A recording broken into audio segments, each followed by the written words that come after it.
Okay, well, thanks for that great introduction. Oh, that's okay, thank you.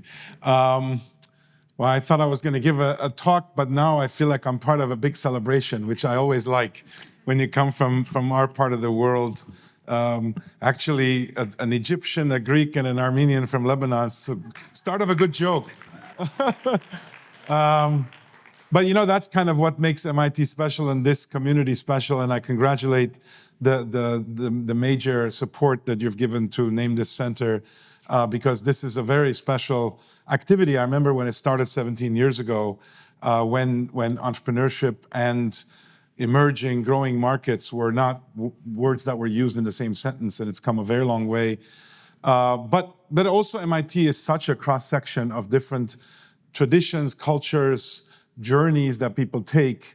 As was mentioned, I had the great honor of giving the commencement address at MIT last year, and in that session, I actually asked people who were in the audience, there was 20,000 people, to stand if they or their parents or their grandparents had immigrated to this country. And of course, 95% of people stood up, just to remind each other that this country is completely immigrant land. And without that regeneration and the drive to do innovation and entrepreneurship, none of this would be possible. And I think as you engage with this community, I think the whole world basically would benefit from having that regenerative power of people with ideas going places to make a difference. So that's my general view of kind of the topic. I have a lot of things to say. I had prepared a talk that I'm not going to go through all of just because of the time. You know, that part of what the introduction reminded me of is just to say a little bit personally. So I'm of Armenian descent. I'm born in Lebanon. My grandparents escaped the genocide in World War I. I ended up in Lebanon, a welcoming country, only to then escape myself the Civil War. Canada took us in as political refugees, and then I ended up here. And if you think that's kind of a nice romantic story, it's not meant to be. It's just that I've concluded now at 62 years old that much of the drive to innovate and be entrepreneur comes from that history, which is just a survival instinct. And all of you here, particularly who are coming from tough, difficult markets, difficult situations, really should channel your expertise in survival to actually create value. I've come to view, if you take nothing away from my talk today, I've come to view innovation as just intellectual immigration. And if you already are a physical immigrant, or you've been displaced or dislocated even where you are, then you need to use that capability, that gift. Ironically, it doesn't often feel like a gift, to channel yourself into actually doing things that other people around you won't do because they don't have the compulsion, because they think that they can't do it. Most people stop at the gates of starting something new by convincing themselves, why should I succeed? What makes me qualified? And I'd say if you've had an immigrant experience, if you've had a tough, adversity-laden experience, that's your key to get in. And if you move too far away from that, you're probably going to lose your competitive advantage. So that's my little bit of philosophy as I go into this. So I do a lot of philanthropy work as a result of my kind of Armenian heritage in the country of Armenia. And that is a tiny little microcosm of where I've seen entrepreneurship and development kind of mix. And it's very difficult. And I appreciate just how hard this can be. But I wasn't going to talk about that today because I thought each of you know more about that subject than I ever will. I've done about 20 years of this work.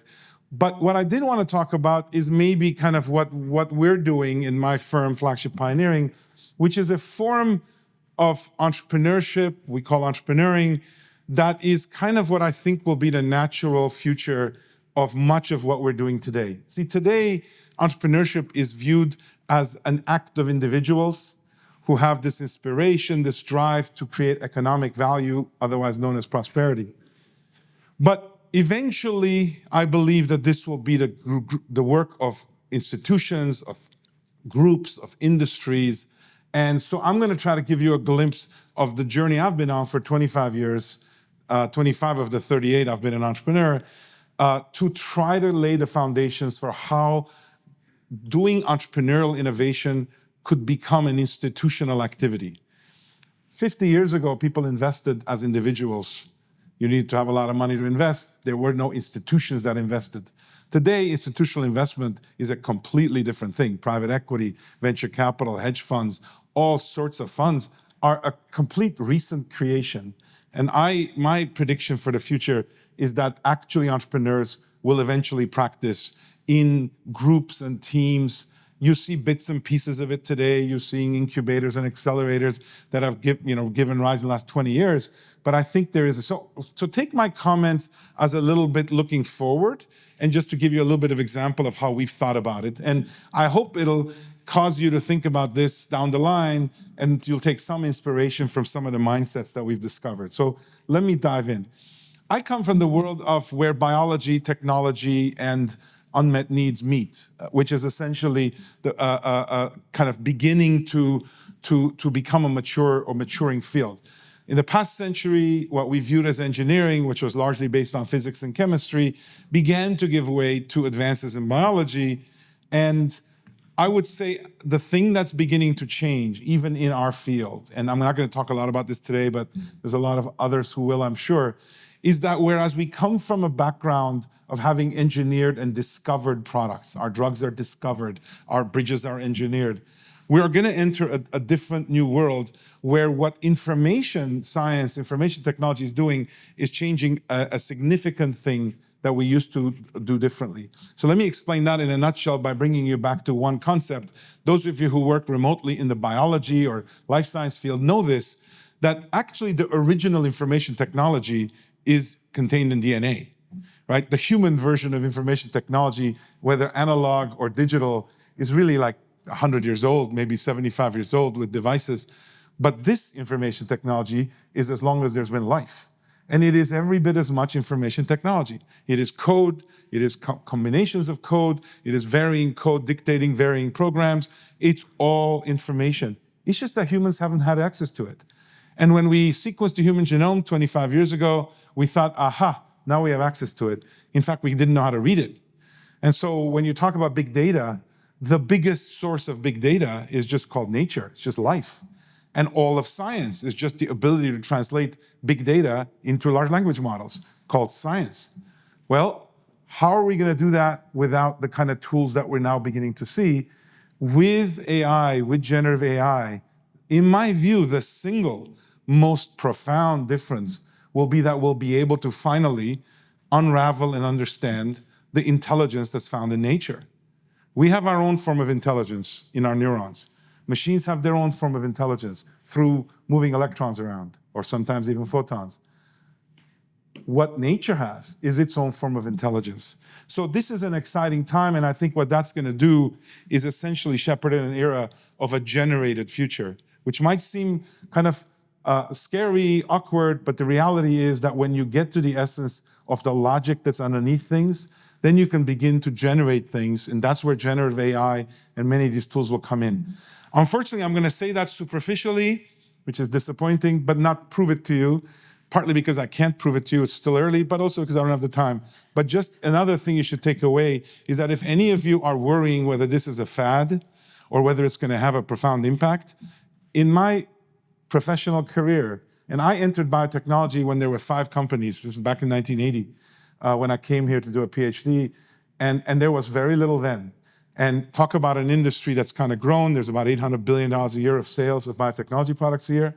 This will make biotechnology a complete footnote as to the human activity that will profoundly change how humans interact and experience nature, and hopefully much more for the good than for the bad.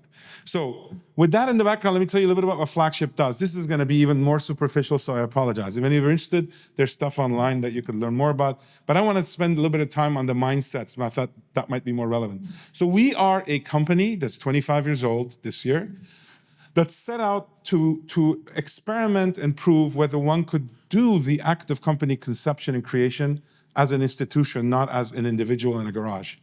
And so we wanted not to help other people do this, but to actually be the founders, but do that from the platform of an organized company, an institution. Today, we are launching and have for many years 6 to 8 new platform companies a year.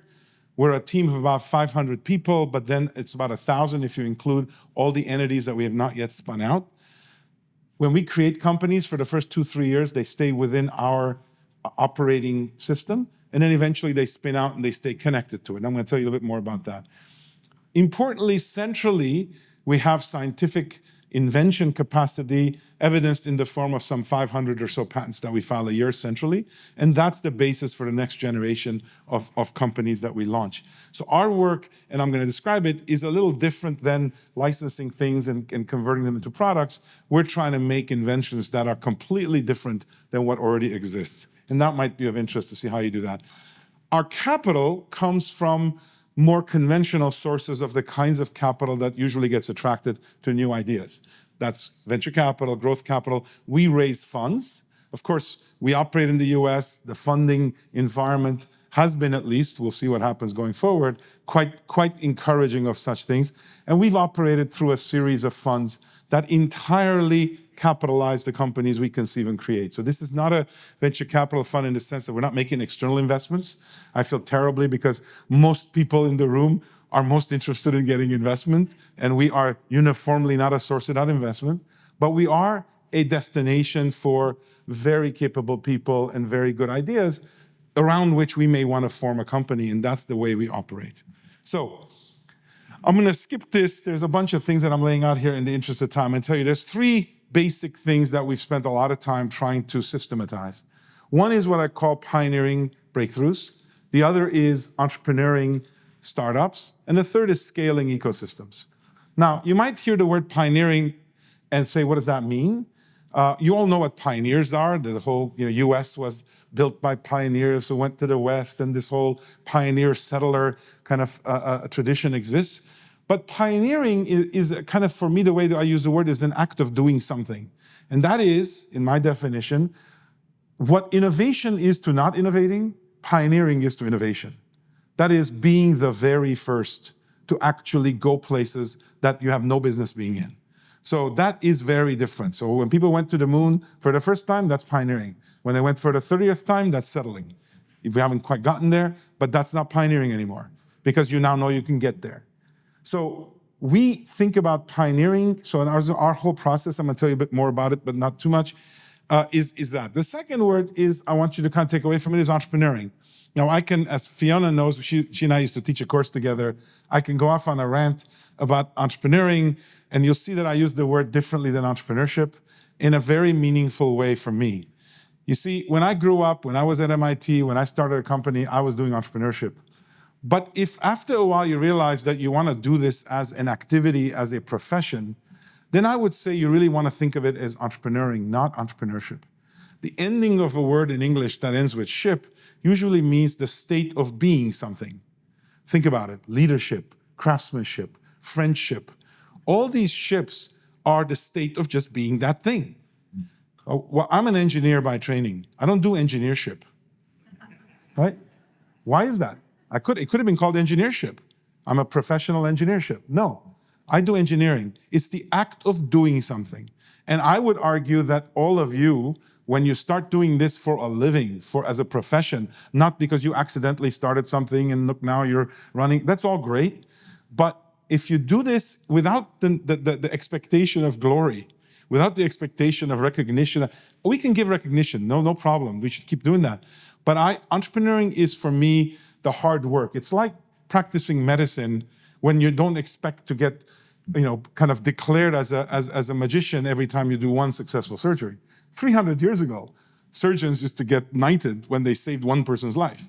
Today, if one person gets sick after your surgery, you're in deep trouble. What happened? It became a profession. So I want to leave you with the thought that over your lifetimes, many of you who are younger in the room, this will be something that we're going to have to think about. And for countries as well, certainly growth markets, this is something to think about. All right. So I'm going to inadequately describe how we do what we do. We have a process by which we try to anticipate things that don't yet exist and reduce them to practice. It's a 3-step process shown here. What we're showing is the first step is we ask ourselves, what if? We allow ourselves to imagine value propositions, not just science, not just products, not just customers, but value propositions that aren't really based on today's reality. Now you might say, how far out do you go? The answer is few years, but not so long that it will take us $20, $30 million to do the underlying technology to be able to make it real. So we're trying to anticipate things that might be possible, desirable in a few years, and starting working on them today. That's the first step. So we ask what-if questions. Then we actually know that the what-if questions were just a license to explore. They're not good ideas. By definition, the first black dot you see here is a knowably bad idea. How do we know that? Because we made it up. That's how we start. Every single project we've done, and we've literally done thousands over the last 25 years, of which 110 have become companies, they're all initially bad ideas. But then we also know of a process that we study in biology called Darwinian evolution that is pretty damn good at taking a bad starting point and making it a lot better. And how does it do that in nature? Variation, selection, and iteration. Turns out that variation, selection, and iteration at the level of cells and DNA produce us and every other form of life. Variation, selection, iteration at the level of marketing, of running shoes, of watches, of iPhones, basically explains everything else humans have done. That's the only way we do optimization. We just do variation. Some of them gain market advantage, and then we iterate, and then we compete. Well, that's exactly what happens in nature. We've tried to use that mindset and apply it to completely new starting points. And so the right side you see here is describing this process of iteratively taking a knowably bad idea and improving upon it. Once you come up with a place, the bottom red dot, where by talking to lots of people outside, you just people cannot tell you what's wrong with it except it's not real. The third step is that we come back to the present and we say, how do you get there from here? And one of the things in passing I'll mention that as an entrepreneur, you need to think carefully about whether you want to choose directions or destinations. A destination is a very motivating thing. A destination you can argue over. But if I came to you today and say, where do you want to go after this? And you say, I don't know, go right. Like, you really should say, where are you going? And how many of us actually innovate by first deciding where we're going, right? So this future backwards look, which I'd ask you to think carefully about whether you're doing it, is an important tool. We're given, as humans, the power of imagination so that we can actually simulate alternative realities. Entrepreneurs are usually very good at that. A business plan is just basically a science fiction story describing something that doesn't yet exist, that motivates people who want to see it exist to give you some money, and then you go to work to make it real. That starts with an imagined destination, right? If the destination is profitable, you'll get even more money. If the destination is proximal, even more money. That's all it is. So as an entrepreneur, you need to allow yourself not to kind of say, well, I really don't know what it's going to look like 2-3 years from now, but I know I can do this first step. Particularly because that first step, in any direction you go, is going to be super crowded. Everybody else can also take that first step. But if you're motivated by conviction of where you want to end up, this is what this is all based on, you get a different journey. So I realize that I don't know how much time I have, actually. I'm supposed to have 30 minutes, but I don't have a clock. So somebody can tell me. All right, so 10 minutes. I'm gonna really skip ahead. I'm gonna skip ahead. Anybody who's interested in this stuff, this is a little bit beyond the pale here. I'm gonna skip. Let me just go to a couple of other things. So just to give you a sense, if you do this in a systematic way long enough, and we've done this for quite a while, you can build an ecosystem. What's an ecosystem for us? It's not law firms and accounting firms and consultants who are helping us do what we do. It's actually the 48 companies that exist today, of the ones that we historically have worked on, that actually coexist and work as one broad connected family. And if you look at that today, that's about 10,000 people, all in the Cambridge-Boston ecosystem. So everything we do is kind of a bicycle ride away from here, as is this place. So I didn't take the bicycle, but it's pretty damn close. You'll see the patents that come out of it. You'll see the capital flow. So this is think of this as a network of insurgents as opposed to an incumbent. If we were one company, we'd be an incumbent. That would be the curse for me. I'd be long retired if I ever was doing something that an incumbent does. But a network of insurgents is a pretty cool thing for an entrepreneur to be part of, because you get the benefit of the network, of an alliance, but not the deficit of a central command and control that says you will do this. And that's the very big difference. So keep that image in mind. I want to switch to talk about some mindsets for the rest of my time, again, which will look like it's coming from some alien place, and it is kind of, because that's where we travel. But if any of this interests you, you can research it more. We've written about this, we've published articles, etc. So the first thing I want to just kind of taunt you with, if I can use that, or provoke you with, is asking this question. which is, why do we expect extraordinary outcomes from reasonable people doing reasonable things? And before you say we don't, the answer is then what's due diligence? What's asking key opinion leaders what they think about whether something's likely to work or not? If it's completely likely to work, then why would you expect extraordinary outcomes? Now, you might be sitting there going, yeah, but once in a while, you might get an extraordinary outcome from a totally reasonable thing being done. That's true. That's called the lottery, and there's a lot easier way of doing that. But the notion that you would dedicate your life and your career to playing the lottery in the form of entrepreneurship with unsuspecting people's money and unsuspecting people's careers, I'm saying this 38 years into my journey, I kind of abandoned that a long time ago. There's nothing I hate more about the entrepreneurial culture than the version that just try anything, something will work. This kind of spray and pray that was popularized, especially in the West Coast kind of community of massive software-based entrepreneurs who've done a phenomenal job changing the world. It's a brutal way for the people who fail. Just go look in nature. All the extinct species don't get to talk on the podium like this, but they don't think it's a very fair thing. And that's what startups are, if you just let it be a game. Instead, I would argue that if you truly are looking for extraordinary outcomes, you have to make some accommodation for unreasonable people acting unreasonably for some of the time. And so the question as an investor is, how do you get comfortable with that? Most often the answer is you can't. So we've tried to create an environment within unreasonable people can do unreasonable things for a while. And what are some of the kind of core tenets of how we think about this? I mentioned already, start by being unreasonable. I'm going to tell you emphatically, it's going to sound like I know of something. I don't know what I'm talking about. I'm just telling you what I've observed, okay? What I've observed is that if all you're doing is being reasonable, you should expect a lot of competition because that's what everybody else is being. So you have a choice to make. You either go out on your own and say and argue for something unreasonable and then be the only one if you actually prevail. That's even more survivalist. That's even more kind of relentless pursuit. Or you can wash down what you're saying to a place where everybody thinks it's going to work, and then you have to ask the question, why should yours work competitively to others? And before you say you're smarter, you work harder, you're faster, you're better connected, and you could do that in a local way, but I think the kind of things we're talking about, you have to kind of think that through. The other thing is you have to therefore get away from simply aiming at adjacent ideas, because adjacent ideas, which is the way innovation usually happens, have the problem of the advantage of being reasonable.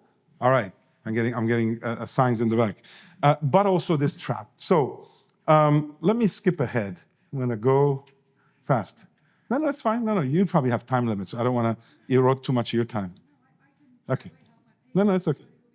Okay. Well, I learned all this from Fiona long before she was a dame or a professor. We knew, so I'm kidding you. So look, let me make some noteworthy things that you might not otherwise hear. So I want to tell you a little bit about uncertainty and risk, just for you to take away and think about.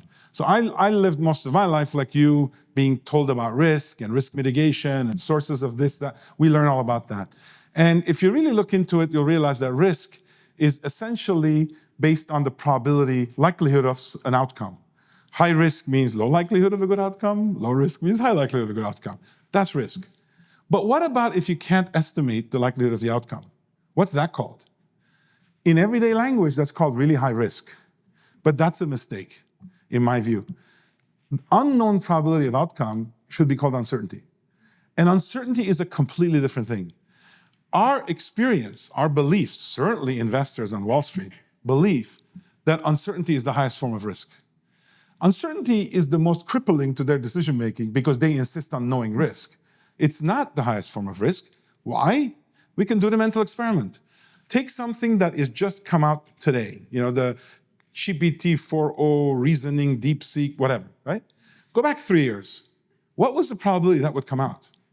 And before you tell yourself, well, 70%, 50%, I would argue it was completely unknowable, as were LLMs, as were kind of chess playing software 10 years ago that completely crushed all humans, completely uncertain. And yet, they became real. When they become real, what does that tell you about the estimation capability of humans about risk? Answer, it was inapplicable. It was just uncertainty. So what you need to do with uncertainty is actually do the experiment to see if you can resolve the uncertainty. When the pandemic hit, we faced uncertainty. We didn't face known risks. Everybody got on the TV, said you can't develop a vaccine for 5 years, you can't this, you can't that. They were all wrong.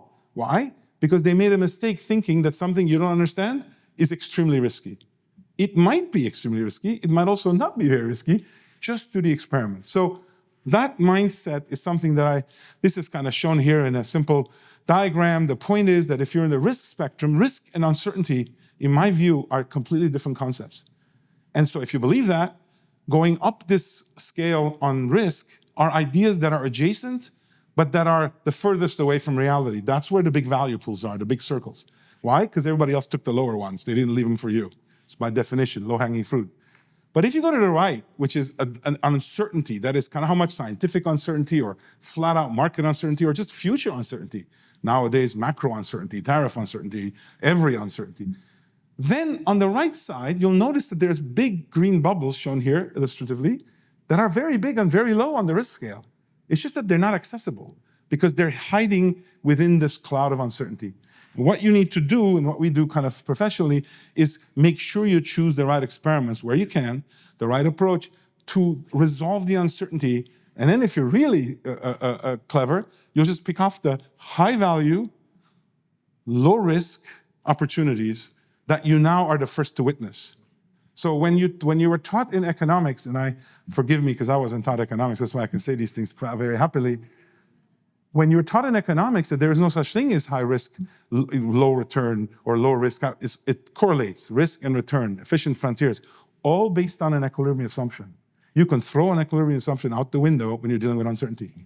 And so the notion that you can take advantage of all the things you learned, which is surely I have to take higher risk to get higher return.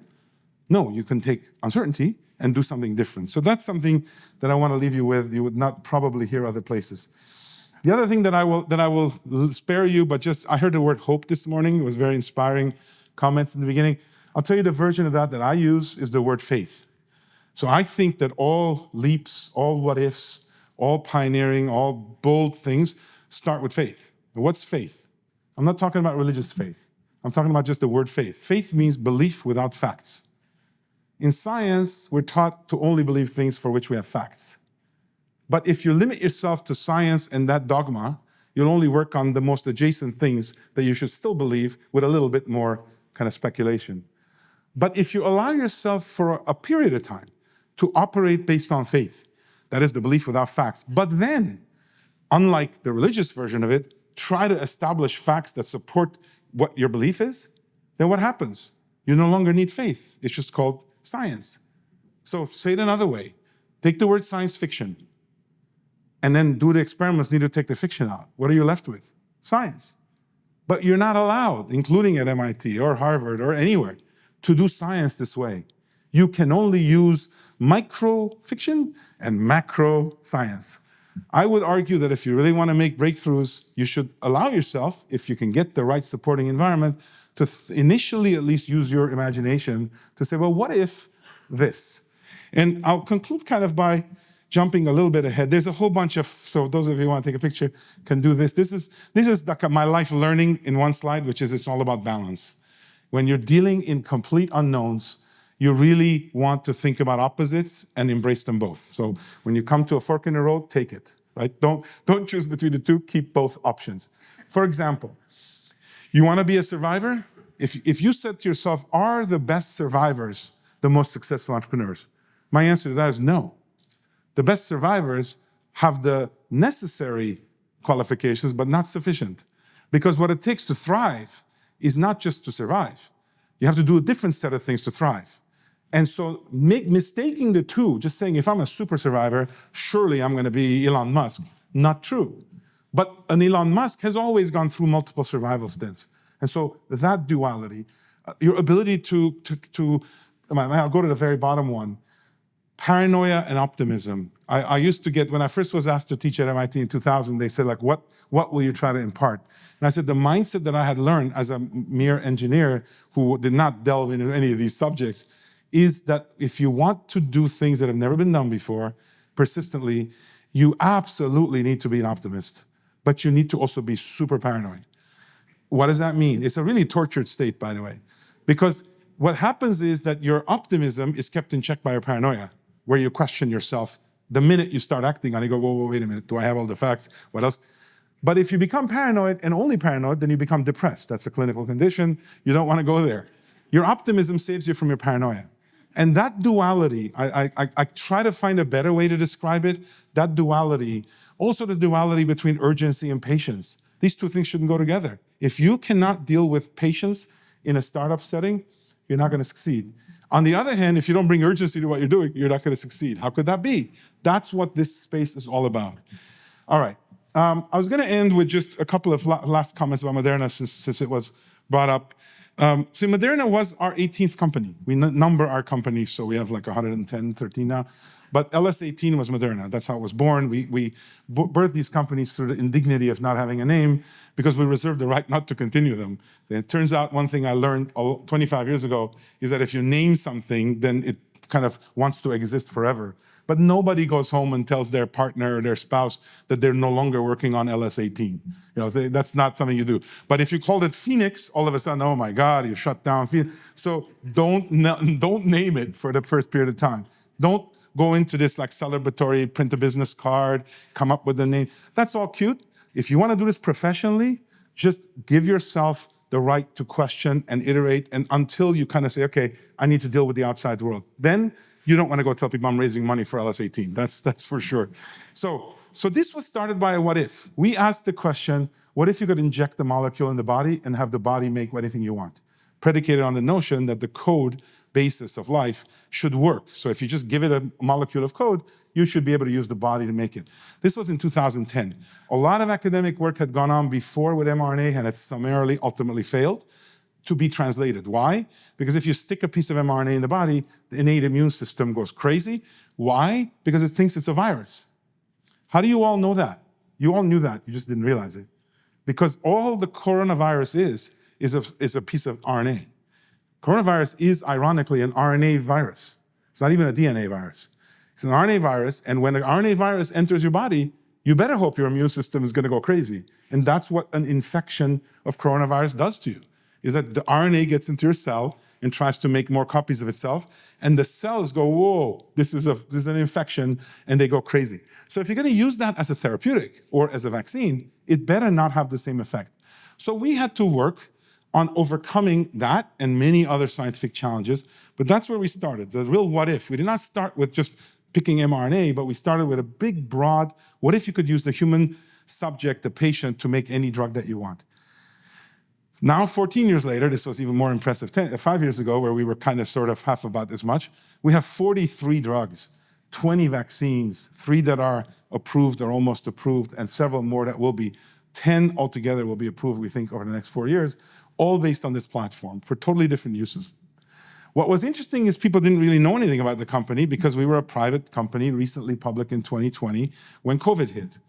And so this is the basic idea that Moderna had developed. Now, those of you who are working in different parts of the world will absolutely hate what I'm about to say, which is that in this country, there is the capital flow needed to do what we did, which was that we had spent $2.5 billion developing this platform before COVID showed up. See, the newspapers and everybody else covered this like some unknown technology that suddenly was being rushed into its existence based on COVID. And the reality is that our COVID vaccine was our 10th vaccine that we put into humans. Our 10th vaccine we put into humans. In the middle of the pandemic, people didn't want to talk about that because they realized that the 10th one may not work. All other 9 in first phase human trials had showed very strong immune response. So we were not as concerned about whether we're going to be able to do this. We were concerned about something totally different that people didn't talk about. Thank God, because that would have scared the hell out of us. It scared us to death. And that is, we had made about 1,000 doses of anything with mRNA. All the vaccines we'd worked on, the current trials we were doing, about 1,000 batches. Well, we needed to make 1 billion doses if this worked. And how you go from making 1,000 of something to 1 billion of something was much bigger feat. Ironically, not a scientific feat, not even a big engineering feat, but an industrial, organizational workflow, and then you have to make sure it's safe. So we needed to test it in 30,000 people to statistically show that this is safe enough to be used broadly. We did both of those things. It took the time that it took, which is 4 or 5 months. And so the question, so I'm going to go ahead here. This was the journey, a lot of interesting private-public partnerships of the sort that I only wish everybody would copy, but it's been completely buried under the sand because everybody wants to forget what happened, and it's very political. This is a kind of an eye-popping chart for me, right? This is the progress in human science. What you're looking at in each row is when the virus was identified for each disease and when a vaccine was available. And the check marks are the vaccines that we actually have, right? So you'll see some 100 years later had a vaccine, some have gone 100 years with no vaccine. And then that one line second to the last. See RSV, which is the most recent new vaccine that's been approved. The virus has been known for several decades. That little line was something different. And I would argue, coming back to the beginning, that it had everything to do with the fact that we had developed a code-based technology, which is the sort that now with AI is going to be replicated over and over. We're no longer going to be dealing with the kind of hand-based kind of human artisanal thing. Let me end on this slide. I know I've told you a lot and your head's spinning, but it'll all become clear when Fiona is going to put it all in context. So that's the challenge for you. But I get to dance around, so forgive me. So I want to end on this. I started out by saying, why do you expect reasonable people doing reasonable things to be extraordinary? The quote that I often get some of my own kind of insurance with an E, kind of like feeling like, okay, we're not totally off, is this, which is from the writer George Bernard Shaw. It says, imagination is the beginning of creation. You imagine what you desire, you will what you imagine, and at last you create what you will. That's what all of you are doing. You should imagine a little more than something incremental. You should have a lot of confidence in your ability to do that, and your immigrant journey, your dislocation, inspiration, or the difficulties you face should motivate you to do that, because everybody who's done it actually subscribe to this notion. Everybody who doesn't believe in it. I think you should be in the former group. Thanks for giving me your attention.